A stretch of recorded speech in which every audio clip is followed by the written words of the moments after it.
I think much has been discussed about where the responsibility lies for security, whether it's the CIO, the CISO, the CSO. But I think when it really boils down, I think it's where it's the responsibility of the executive leadership team and maybe even the board of directors, depending on the size of the organisation.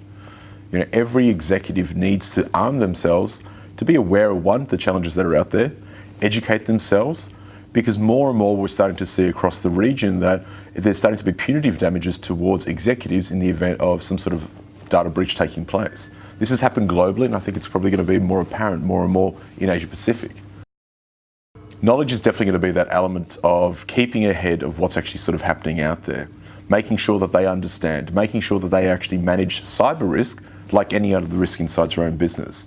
And even go as far as dropping that cyber moniker at the start and just saying it's just risk.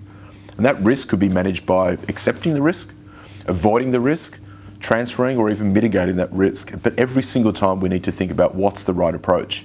If we've identified a challenge or a risk inside the business, what do we need to do? And I think that's the actual conversation that should be had right now, and not pointing fingers saying it's the IT's problem, or let's go off and buy a particular widget that's going to solve that challenge. So if we really boil it down, knowledge is the power to prevention. And I think this is where we just have to have that conversation, start planning, start having those bigger conversations around managing risk, but then ultimately move to that next phase of let's now execute and work out how do we actually solve and protect our organisations.